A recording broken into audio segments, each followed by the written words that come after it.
Bom dia a todos, todas e todos, ou boa tarde ou boa noite para quem está assistindo a gente em outros horários. Templo ou empresa? A contradição entre luxo religioso e justiça social. Esse é o nosso tema de hoje. Até que ponto a ostentação de recursos materiais se alinha com os princípios cristãos de humildade, partilha e compromisso com os mais pobres? Enquanto fiéis defendem que tudo é para a glória de Deus, é legítimo sim questionar se essa lógica não reproduz, na verdade, uma teologia da prosperidade que mercantiliza a fé e distancia a igreja da sua missão social. Jesus, que pregou nas ruas, multiplicou pães para os famintos e denunciou a exploração religiosa no Templo de Jerusalém, dificilmente se identificaria com templos que priorizam o melhor som, o melhor painel de LED, a melhor estrutura, em vez de investir em ações concretas de justiça social.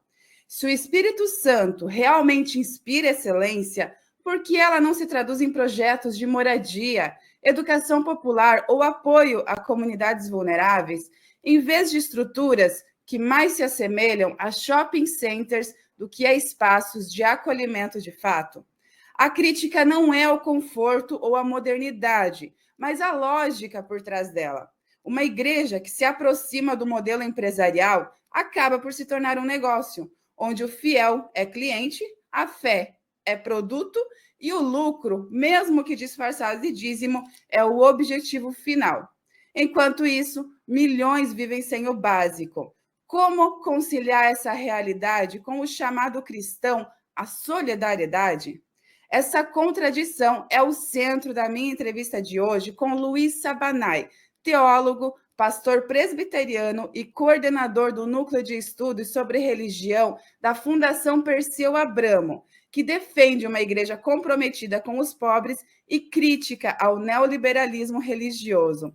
Bom dia, pastor Luiz Sabanai, seja muito bem-vindo ao JTT. E eu já vou começar te perguntando, é possível servir a Deus e ao dinheiro ao mesmo tempo? Antes, bom dia, Emílio. Muito obrigado pelo convite, ao JTT, à Rede do Zacato. Não é. Não. Não é possível. São duas coisas completamente distintas.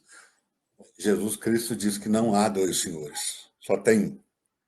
Então, ou a Deus ou ao dinheiro, né? Exato. E isso tem sido o dilema das religiões de modo geral e do cristianismo em específico.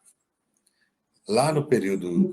É só uma questão, quando você tocou a questão do templo, o templo é, na minha opinião, o centro da discussão que levou Jesus Cristo ao Calvário. Tá certo? Até ele chegar no templo, tinha uma leitura sobre Jesus. Quando ele disse aos mercadores do templo, sejam expulsos daqui, muda-se a relação da compreensão do papel de Jesus no seu contexto, no seu ambiente na Palestina. Perfeito.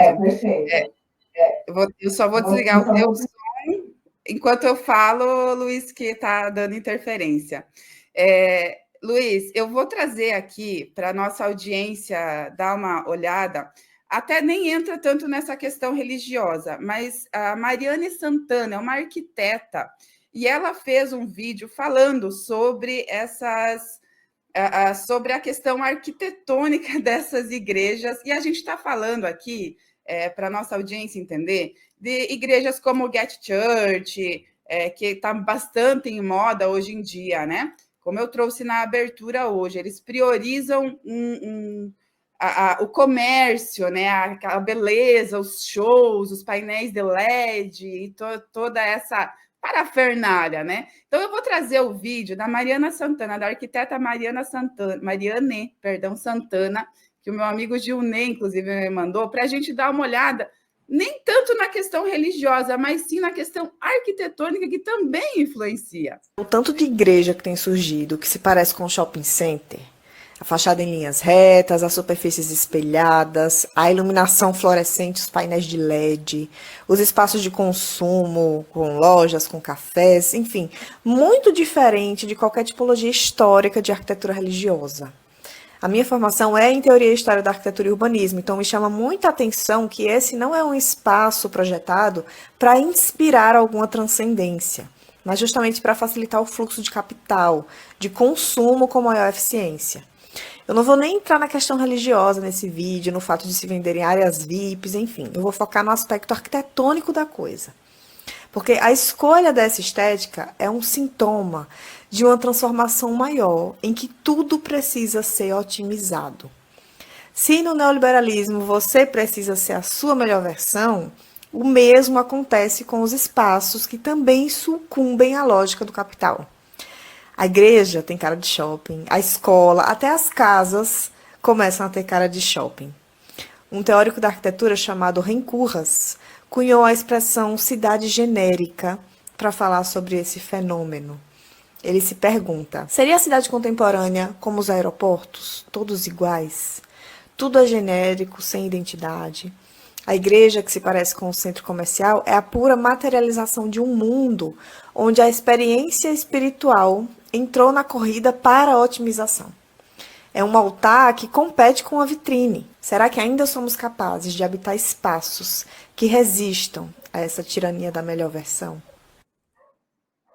É muito interessante o que ela traz. E eu queria pedir para ti, Luiz, antes da gente continuar com essa conversa, eu queria que tu me explicasse o que é o presbiterianismo, né? Você é um pastor presbiteriano e também coordenador do Núcleo de Estudos sobre Religião da Fundação Perseu Abramo.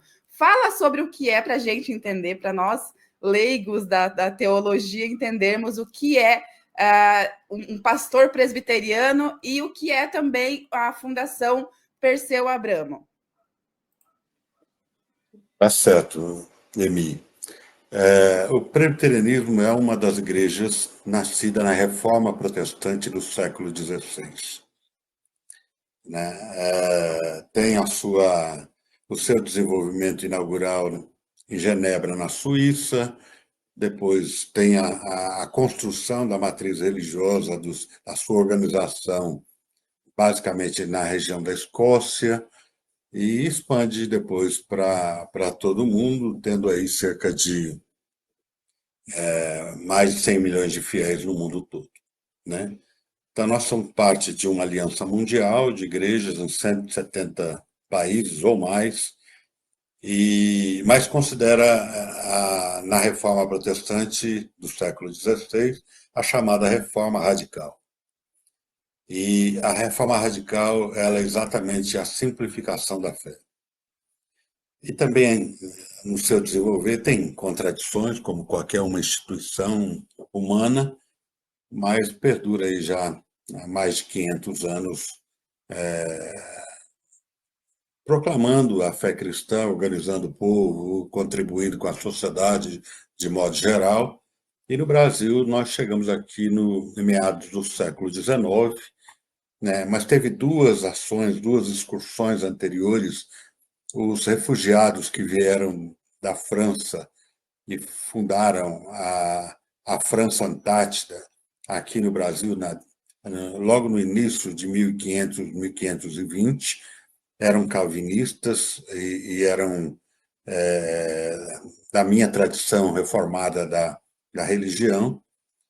Depois, alguns voltaram, alguns foram mortos aqui, e depois, quando houve a ocupação holandesa no Nordeste brasileiro, onde teve a maior tempo de presença já no século XVII, principalmente em Pernambuco, mas com extensões na Paraíba, no norte da Bahia, no Rio Grande, no Maranhão, onde havia o culto reformado, o culto protestante calvinista, que também é da minha tradição religiosa. E depois, meados do século XIX, chegou com as missões, primeiro pelas missões norte-americanas no Brasil, mas existem igrejas de imigração que vieram de alguns outros lugares do mundo, como da Holanda, da Suíça, mesmo dos Estados Unidos. Nós tivemos uma presença logo depois da Guerra de Secessão Americana, vieram aqui para a região sul do estado de São Paulo e depois vieram fundar as comunidades de Americana e Santa Bárbara, ali na região de Campinas, em São Paulo, né? Então, é uma tradição de longa história, com uma presença de mais de um século no nosso país. E eu, particularmente, faço parte de uma tradição presbiteriana que já nasceu no Brasil, né? Nós rompemos com a tradição norte-americana no início do século XX, em 1903. Eu fui pastor, um dos primeiros pastoreados que eu tive foi na cidade de Chapecó, uma pequena comunidade presbiteriana. Só.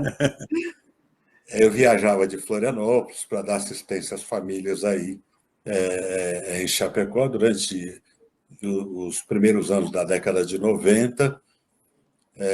E estou em Santa Catarina como ministro presbiteriano desde 1990. Então, vão fazer 35 anos, e tive a minha comunidade em Florianópolis, mas pastoreei outras Chegou a no nosso conhecer o Dom estado. José Gomes, Luiz? Não conheci Dom José Gomes Não. pessoalmente, mas todos os discípulos dele, com certeza. Ai, que E legal. aí eu tive um contato específico, mas não chegou a ser um diálogo, né? Eu fui representante ecumênico numa das Assembleias Gerais do Bispo do Brasil, em Itaici, e Dom José estava lá.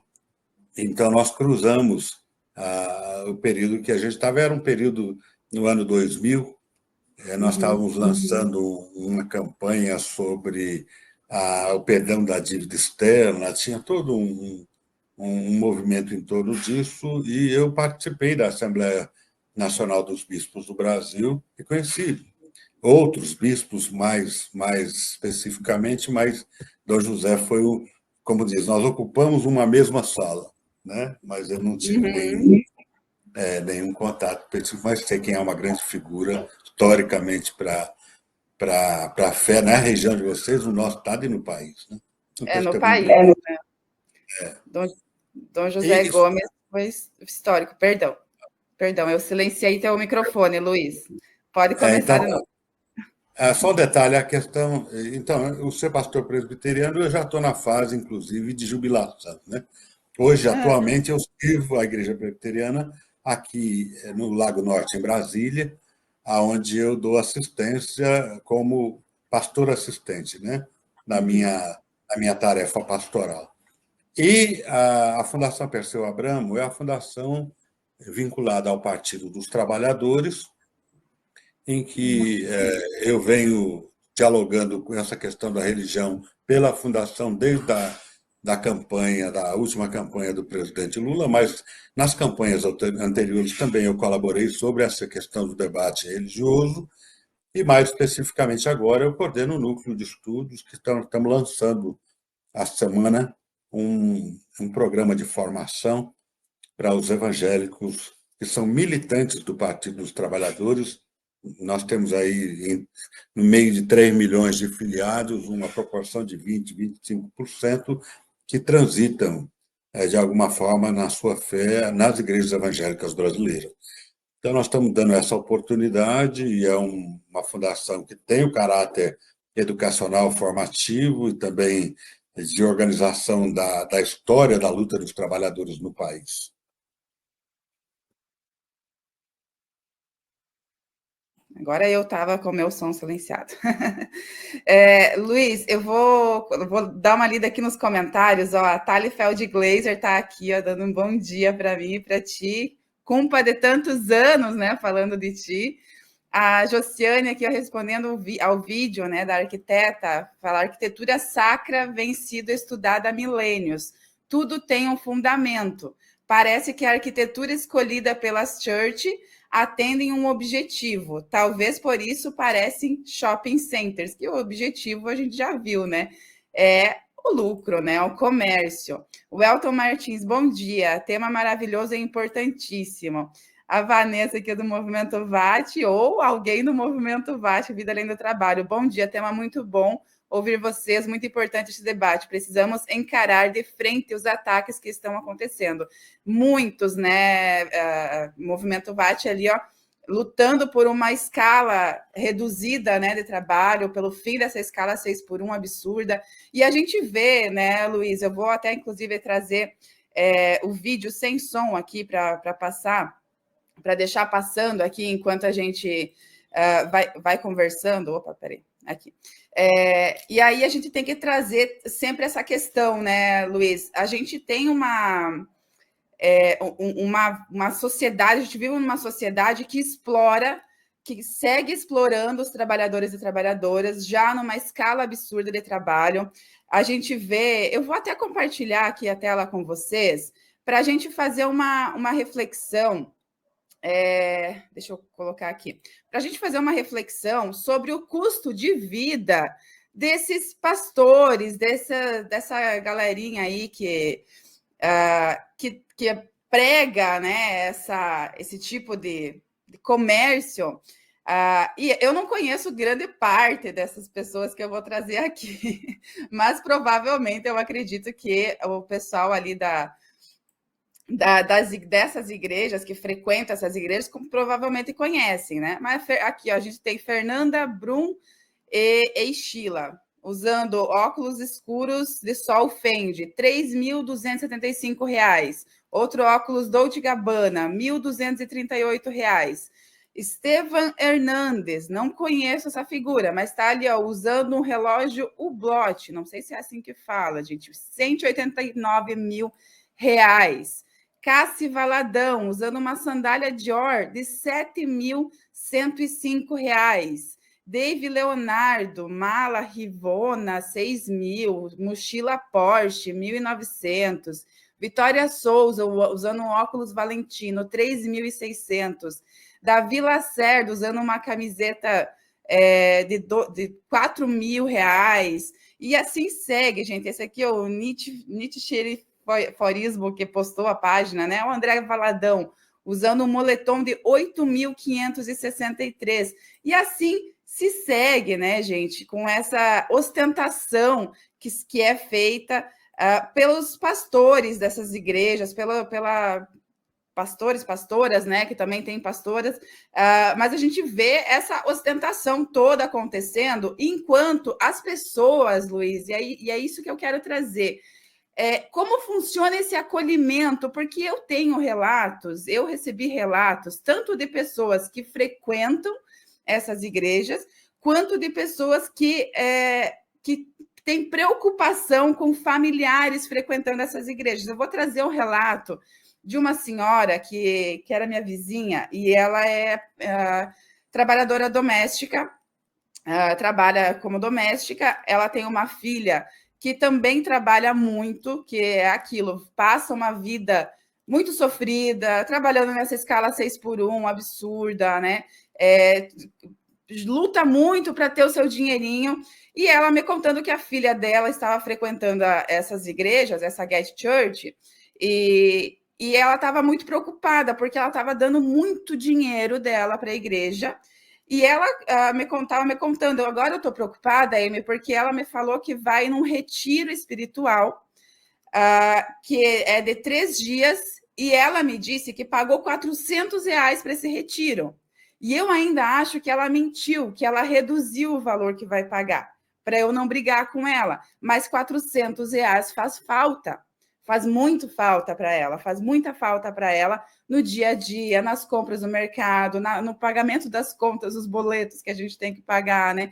Então, essas igrejas, elas não estão se importando, a impressão que a gente tem é que elas não se importam se a pessoa tem ou não condição de dar aquele dinheiro. Elas simplesmente pedem o dinheiro. Teve um caso também de uma amiga minha que tinha acabado de sair de um relacionamento abusivo, onde ela sofria violência doméstica, com a bebê de colo dela, ela foi na igreja, vão, né, nessa esperança de um milagre, né, Luiz? Porque a pessoa, geralmente, quando ela está lá no maior sofrimento, vivendo o maior sofrimento dela, ela busca um milagre, né? E aí ela foi na Get Church, a convite de uma amiga dela, disse que foi lindo, que se emocionou muito com o show que tinha. E aí, no final, passaram os cobradores, né? Não sei como chamam essas pessoas. E ela mostrou, ela falou: olha, eu não tenho dinheiro. A pessoa falou: não, mas eu tenho a máquina de cartão aqui. E ela mostrou que na conta dela, Luiz, ela só tinha R$16 de crédito. Não era nem dinheiro que ela tinha R$16 de crédito, de limite. E a pessoa falou: paga esses R$16. Então, ou seja, não estão se importando com a situação da pessoa, se a pessoa está sofrendo ou não. Vão lá, fazem seus shows, fazem seus espetáculos e pronto, exigem o dinheiro de volta. Luiz, o que a igreja que você pertence vê? Como que a igreja que você pertence vê esse tipo de situação? Bom, eu queria fazer um debate inaugural que há tanto quanto tempo existe religião, existe a tentativa de mercantilização da fé das pessoas. Eu estou falando isso de modo geral, tá certo?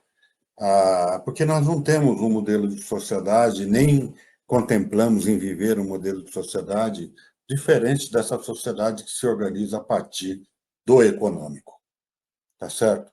Então, as religiões, de modo geral, padecem dessa contradição ao longo da sua existência, né?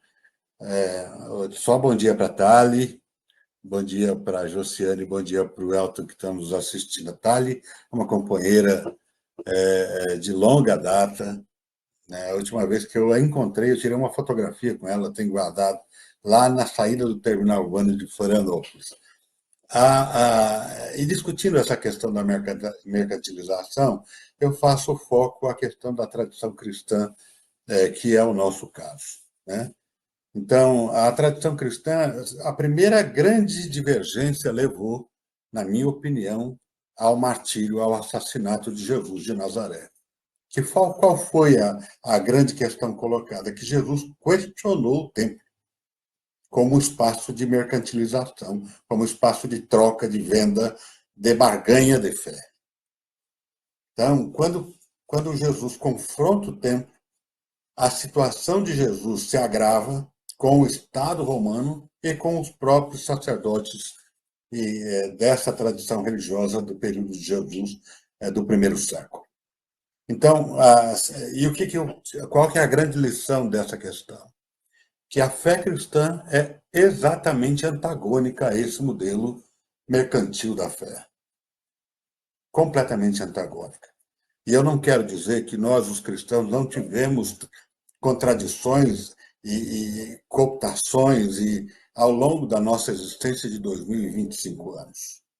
Temos que fazer uma autocrítica sobre essa situação. E o exemplo mais contemporâneo foi o Papa Francisco, tá certo? Nós temos que trazer essa memória, porque é o grande líder cristão do mundo, né? Governa 2/3 da população no mundo inteiro. Ele instalou no seu pontificado a contradição da simplicidade com a ostentação.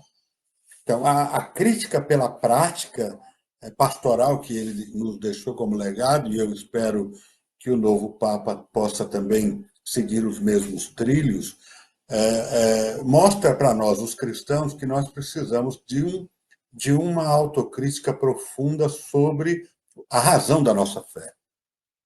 Nós temos que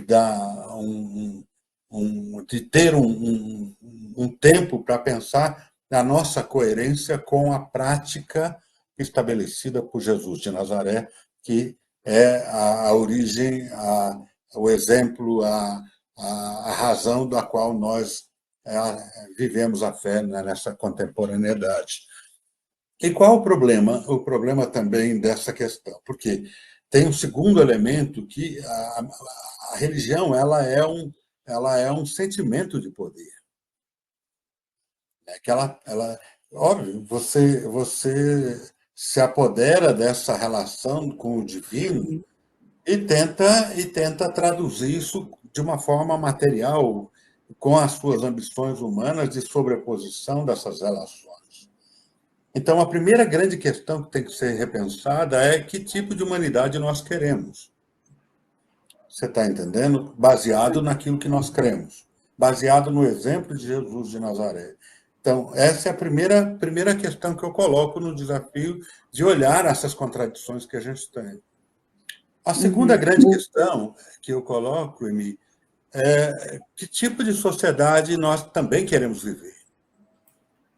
Se ela é a sociedade que tem como princípio a exploração do ser humano pelo ser humano, ela tá exatamente no ponto da crítica de Jesus contra o templo.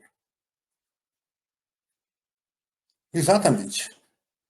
Porque eu não posso utilizar da boa fé do nosso povo que tem, e tem razão de ter, e é uma questão que a gente não pode se colocar a vistas grossas, olhando a sociedade, olhando o movimento da sociedade. O povo crê, de boa fé. Sim. O que nós não podemos fazer com isso é transformar isso num processo de dominação, de subjugação, de dependência. Então, quando nós falamos de sociedade, nós temos que dizer, nós queremos uma sociedade libertária, onde as pessoas, os seres humanos, possam ter uma relação de justiça, de igualdade, de solidariedade, de amor, dos componentes cristãos clássicos que a gente conhece de cor. Não precisa nem dizer aqui. E nós vivemos uma sociedade hoje de competição, de extermínio, de ódio, de assassinatos, né, de preconceito, de exclusão. Então, como é que eu estou falando dos evangélicos brasileiros, eu estou dizendo que a religião que mais cresce no Brasil, cresce 1% ao ano. Em 2040, poderá ser, na tradição cristã, a maior presença populacional no país. Mas é um país que tem um índice de violência altíssimo em regiões onde as igrejas são muito presentes. Exato. Emi, como é que se resolve essa contradição? Como é que se resolve que dentro das nossas comunidades cristãs de fé, eu militarizo o comportamento dos meus fiéis?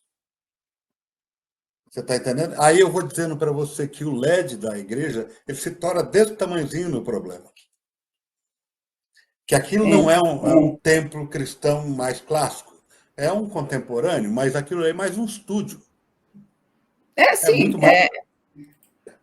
Eu peço perdão, Luiz. Pode falar.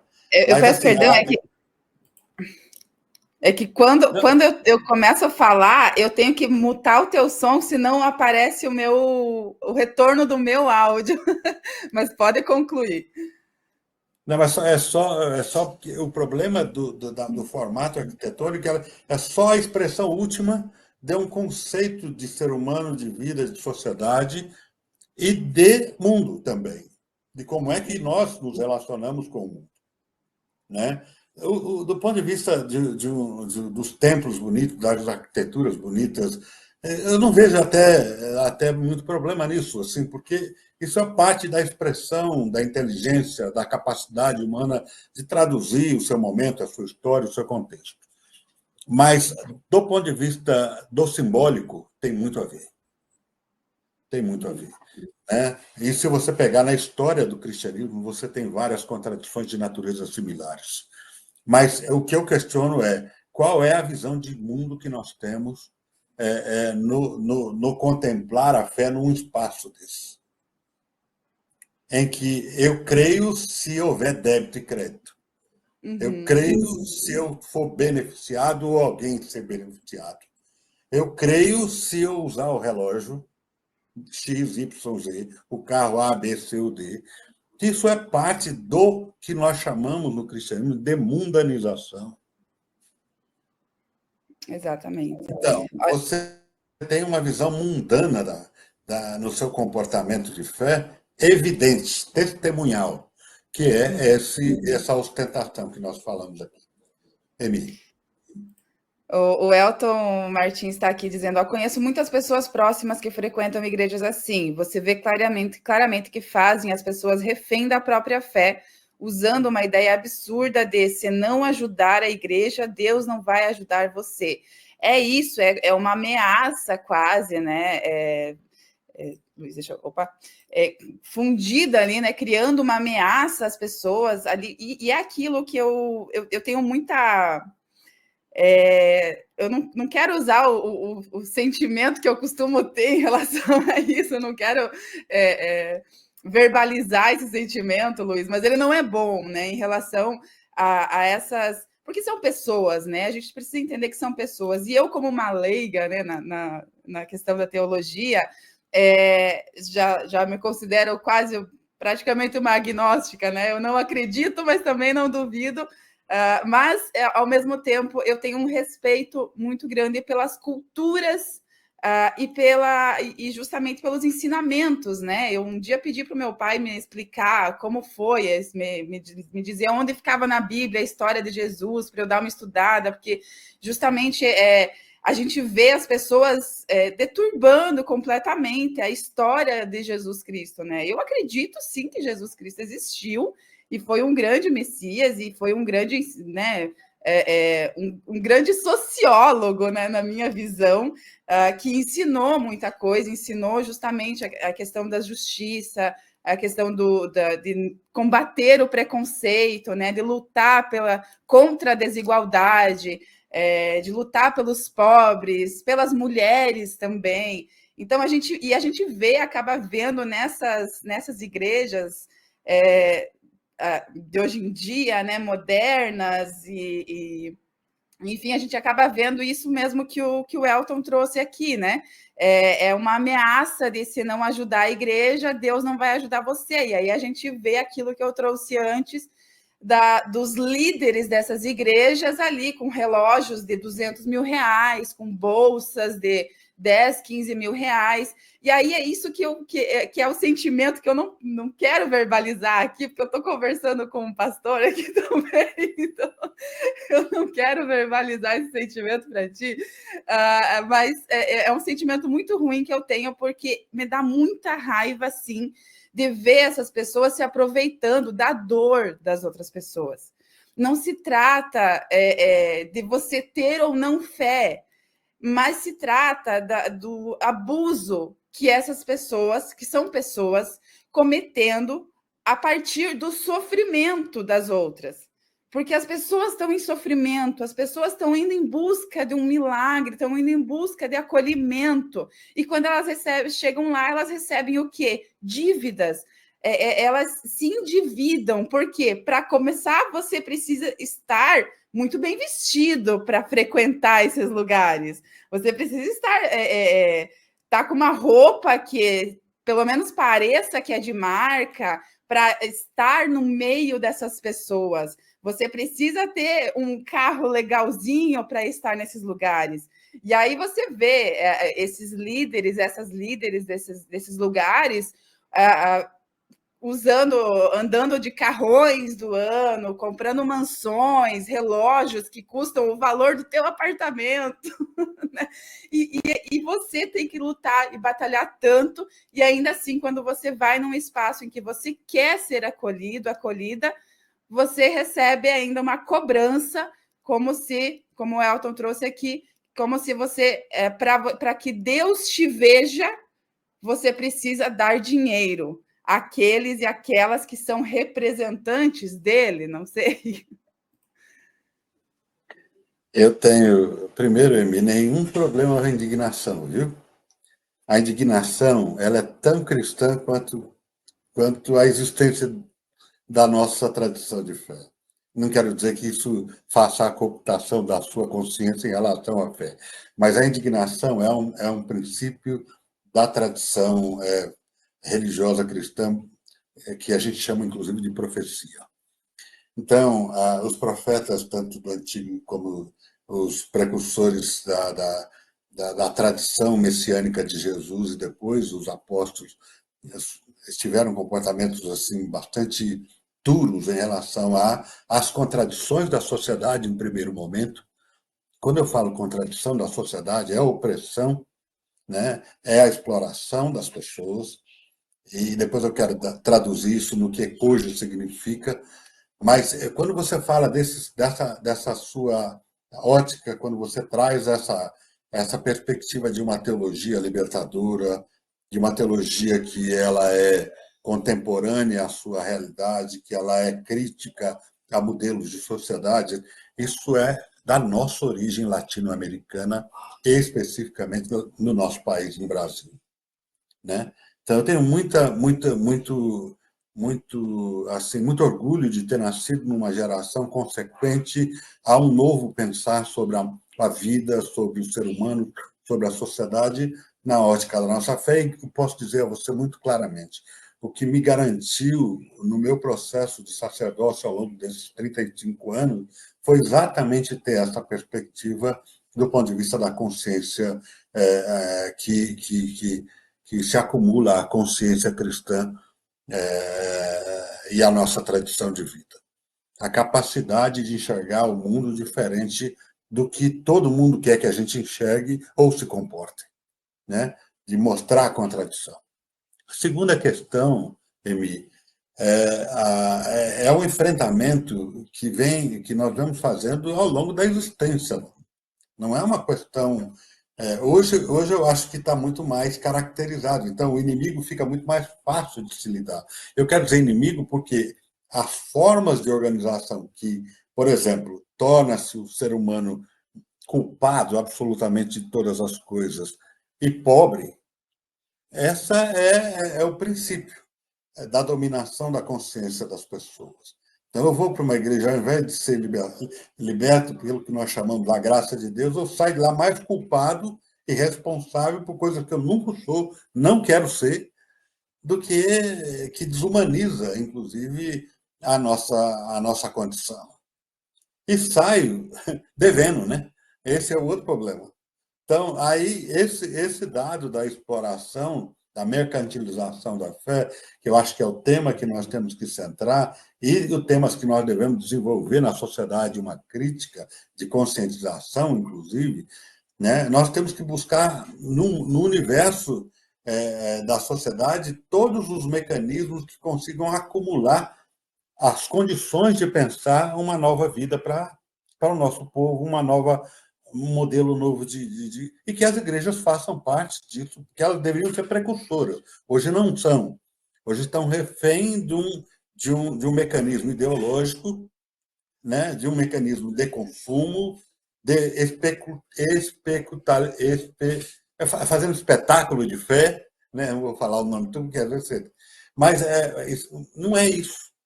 Quando nós falamos em igreja, nós temos que falar em casa comum, onde todos nós podemos chegar lá e de onde é que a gente vem, a forma que a gente vem, com a diversidade que a gente tem, com as diferenças que tem.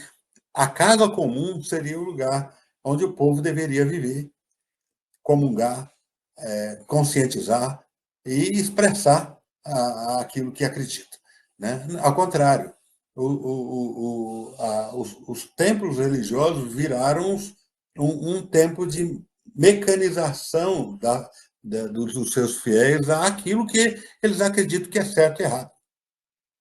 Inclusive, Emi, na política, isso tem uma consequência nefasta, porque a mercantilização é um aspecto, mas quando eu assalto a fé como uma ferramenta de promoção de um campo político ideológico, e principalmente esse campo que hoje nós estamos lidando aqui no nosso país contra o fascismo, contra a extrema-direita brasileira, que defende coisas que, se Cristo passa perto disso, nós devemos sair correndo, porque não tem como a gente aceitar isso como verdade.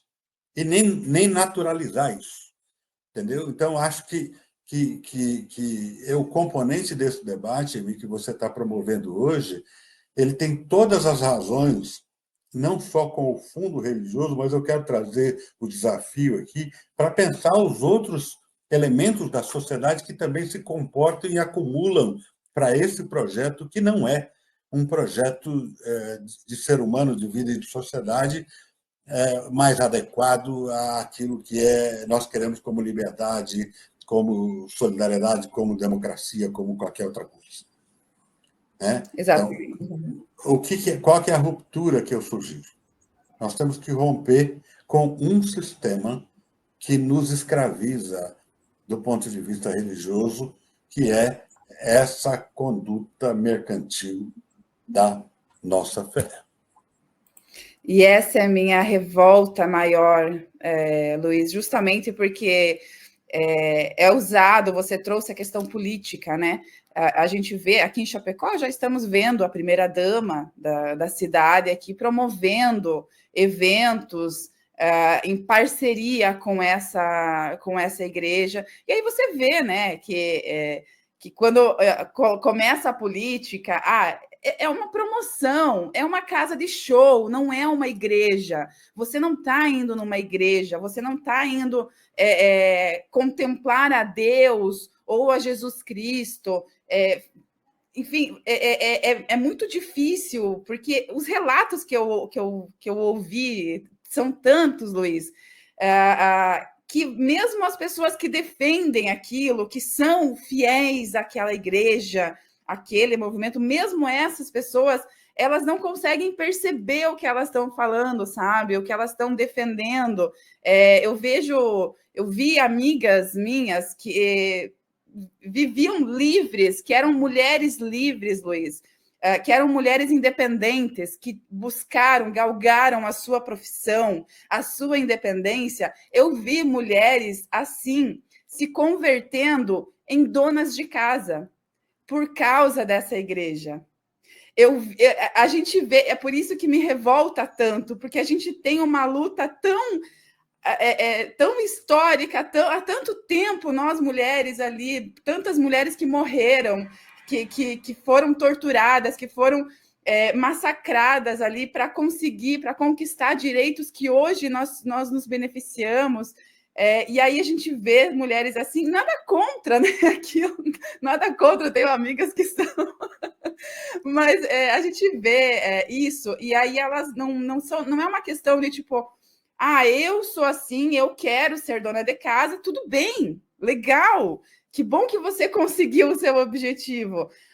Mas aí elas passam isso e espalham isso como se esse fosse o modo correto de se viver.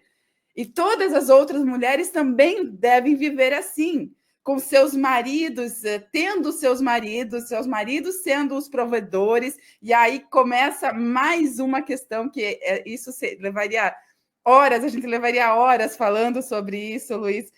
Aí começa aquela questão dos legendários agora também, que está muito em moda, né? Está muito em alta, esses legendários, os homens que vão lá subir a montanha para se tornar homens. Precisam subir uma montanha para se tornar homens, né, Luiz? Pode falar. Eu queria... qual que é o nosso tempo, Emi? Eu não vi no... Tá.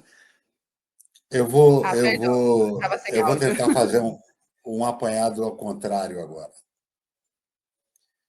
Eu quero olhar a sociedade como ser humano, independente de ter ou não ter fé, mas uma sociedade que eu quero construir, que quero me relacionar, que seja responsável com as coisas que estão no meu entorno, com a água, com o ar, com a natureza, eu quero ter uma leitura dessa sociedade, porque eu acho que é o grande desafio hoje de fazer o contraponto a esse modelo de sociedade que nós vivemos e os aparelhos que justificam a sociedade, no caso aqui no nosso debate, a questão das religiões e da religião cristã especificamente, e mais ostentativamente os evangélicos.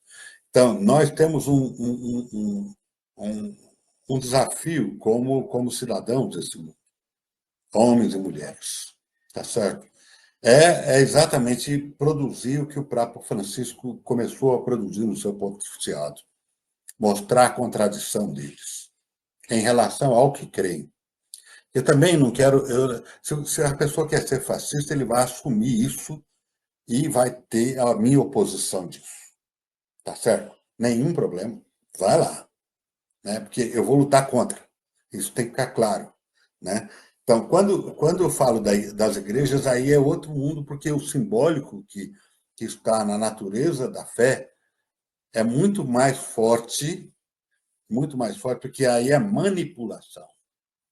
Aí é a cooptação de consciência das pessoas. Elas não percebem, elas são anestesiadas. Quando você fala, por exemplo, de mulheres que eram emancipadas e foram, por opção de qualquer outra, talvez por um problema para resolver, que aí é você utilizar com má fé a religião das pessoas, ao invés de resolver o processo e mandar para frente o processo de emancipação dela, você retrocede o seu comportamento.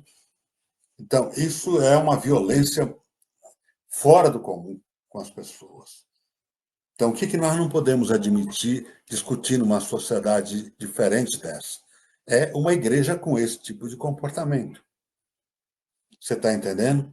Porque eu não vou me intrometer na liberdade religiosa nenhuma. Não é a ideia de fazer isso, né? Mas a religião não pode, em nome da liberdade, fazer o que quer. Não pode. Porque tem outras pessoas que não são e não acreditam. Por exemplo, um projeto de poder, que recentemente nós temos vivido essa ambição por parte de algumas tradições cristãs ou de algumas religiões, de modo geral, tem que assaltar o poder para estabelecer uma cultura hegemônica, para estabelecer um comportamento, para estabelecer uma regra de conduta. Isso é o grande absurdo, inclusive no cristianismo, mais objetivamente, isso é um modelo de sociedade que não se... No Brasil é crime.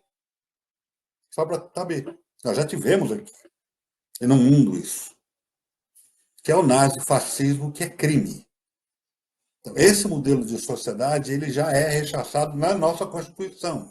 Então, se nós temos um modelo que pauta minimamente o processo democrático do nosso país, falando da política, isso é a Convenção de Convivência Humana, nós vamos respeitar e lutar por isso até o final. Eu, como crente, como pastor protestante, como militante, como cidadão brasileiro, é inadmissível essa sociedade uníssona que eles querem formar, com esse modelo que eu chamo de uma importação de mau gosto, que a cultura brasileira é uma cultura belíssima. O povo brasileiro é um povo belíssimo na sua diversidade. A expressão musical brasileira é belíssima na sua natureza. E nós estamos importando com mau gosto o que eu diria o lixo cultural do mundo para trazer e implantar na cabeça do nosso povo. Então, se nós não tivermos crítica em relação a isso, eu, de consciência cristã, não estou cumprindo o meu papel. Exato. Entendeu? Então, eu acho que o desafio da sua entrevista hoje, Emi, muito obrigado, é inaugurar, e você não pare, não. Tragam outras tradições religiosas, tragam outras experiências, tragam pessoas que não creem para olhar esse mundo e apontar rumos. Eu acho que essa indignação que você bem traduziu, porque você caracteristicamente vê, né, a indignação, você tem que trazer isso, porque isso, para mim, como cristão, é um princípio de fé. Se eu não tiver a capacidade de me indignar, se eu não tiver a capacidade com o que sofre, e aí pode sofrer rico e pobre, tá certo? Eu não acho que o rico sofra menos oprimido pela sua religião do que a pessoa que passa fome. O sofrimento da culpa é muito grande. Tá certo? Agora, eu tenho uma responsabilidade maior com aquele que não tem o bem para sobreviver. Então, isso aí, quando a gente fala, eu quero uma sociedade iguais, o que eu estou dizendo? Eu quero dividir a minha economia. Quando eu falo o seguinte, é melhor eu pegar... O problema não é você coletar economia, o problema é você não distribuir para quem deve ser distribuído. Aí você coloca na tinta da parede e o pobre morre de fome do outro lado da parede. Não tem cabimento um negócio desse. Então, quando a gente expressa esse tipo de indignação, eu estou profetizando exatamente o que eu não gostaria que fosse comigo, com os meus pares humanos e com a sociedade que eu vivo. não quero. Né? E o enfrentamento, eu entendo pessoalmente que o enfrentamento é o melhor caminho para nós demarcarmos o modelo, a forma e a contradição que existe, e eu faço em nome da minha fé. A Bíblia na mão, escrito lá. Então, lê a Bíblia, interpreta a Bíblia, permita que Deus ilumine e seja indignado com essas formas de exploração religiosa que nós estamos contemporaneamente vivendo e as consequências que são nefastas à sociedade que nós vivemos também. Luiz, belas palavras, e eu te agradeço muito por estar aqui hoje. Olha, o Raul Fittipaldi está te dando um bom dia também. Eu te agradeço muito por estar aqui. Eu vou seguir a tua recomendação, eu vou fazer outros episódios aqui disso, porque sim, esse é um tema que eu acho que mexe muito comigo. Essa hipocrisia de pessoas.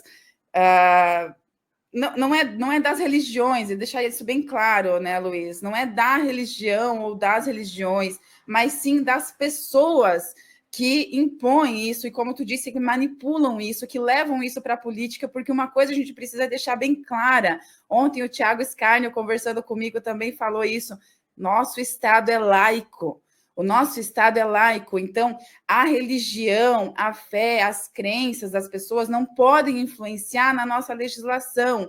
E isso me revolta também, que esse é um tema que eu vou ter que trazer a algum constitucionalista, daqui a pouco a professora Karen, que já está aqui nos bastidores para sua coluna, algum constitucionalista, alguma para trazer essa questão também do nosso Estado laico dentro desse tema, porque as igrejas também estão influenciando as pessoas nesse sentido, influenciam, não as igrejas, né, em si, mas alguns líderes, enfim, dessas igrejas, influenciam as pessoas a cometerem crimes, como crimes de xenofobia, como crimes de homofobia, como crimes que são, sim, como você trouxe, Luiz, criminalizados, que estão lá na nossa Constituição Federal, que são crimes que devem ser punidos, que serão e devem ser punidos. Então, muitas vezes essas pessoas acabam entrando, as vítimas acabam não se tornando, como é que fala?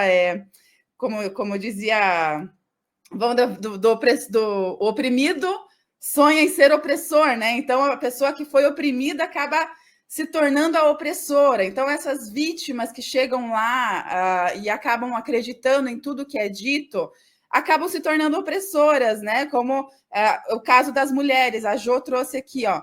Essa mulher que não pode... não, ela trouxe o primeiro comentário. O que me incomoda é o julgamento com as mulheres que não querem viver como elas. E também tem a grave questão que a maioria das mulheres não pode se dar ao luxo de ficar em casa. Grande parte das mulheres, mães principalmente, não podem se dar esse luxo de ficar em casa. Essa mulher que não pode ficar em casa se culpa por não ficar, e esse homem por não conseguir prover a casa sozinho. E ainda gera, como tu trouxe também, Luiz, essa culpa. Eu vou ler os últimos comentários aqui, que a gente precisa encerrar para a professora Karen começar sua coluna. O Elton Martins, é triste falar isso, mas vendo algumas igrejas, você vê claramente que se tornaram praticamente seitas. Se fosse possível, elas isolariam os fiéis em uma bolha, exatamente.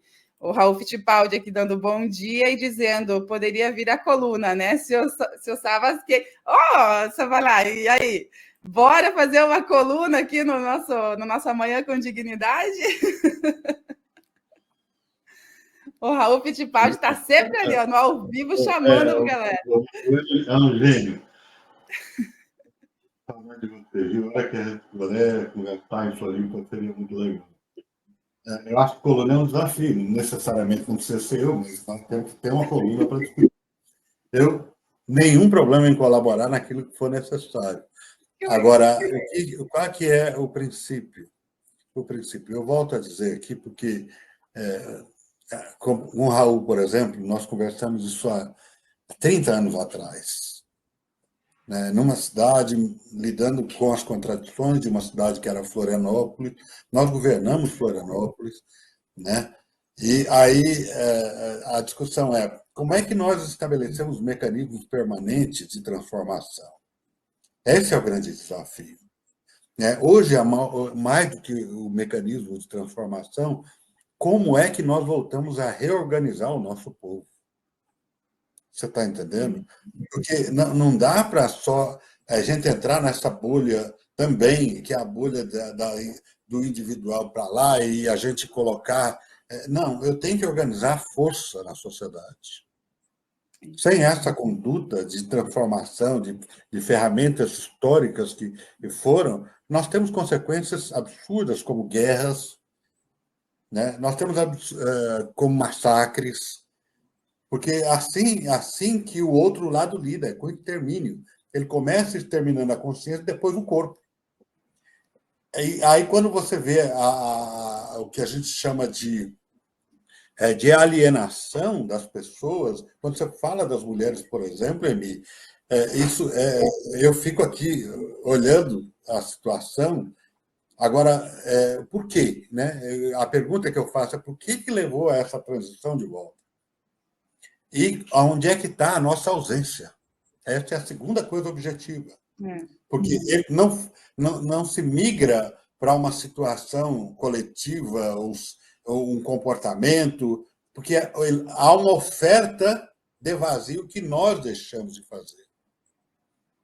O lado de cá também tem que fazer essa crítica, dizer nós não estamos de acordo, oferecendo à sociedade elementos para que elas não se alienem, para que elas não se corrompam, para que elas não sejam cooptadas por sistemas que são altamente aniquiladores do que é humano. E tudo que é coisa que você pode imaginar. Da liberdade, né, que tanto preza. Isso que eu digo. Quando nós estabelecemos a contradição, mas mostrar qual é a alternativa que nós temos, por isso eu não saio de igreja. Eu podia ter feito isso, essa renúncia há muitos anos atrás. Mas é um espaço, como hoje a modernidade de esquerda, inclusive, diz, é o meu lugar de fala, mas esse lugar de fala é muito importante. Né? Eu tenho que estar lá para dizer que aquilo ali não serve para nós, de alguma forma. Então, o que a gente tem que fazer é estabelecer também qual é a alternativa para isso. Existem pastores, pastoras, missionários, padres, madres, freiras, de consciência muito clara do que é a sua fé. Qual que é o desafio? Se organizem. Aí em Chapecó, no Oeste Catarinense, no Estado, como quiser. Nós já fizemos isso no passado. E deu muito certo, porque nós enfrentamos com os elementos concretos. Você não está lá, mas pode estar aqui, que aqui você vai ter elementos para poder solucionar ou começar a solucionar as ansiedades da sua vida, que é o princípio da questão religiosa. O que eu não consigo responder, eu vou lá na fé. Mas aqui também tem fé e racionalidade. Como é que a gente faz isso? Então, acho que a gente tem uma coluna para fazer, né, Raul?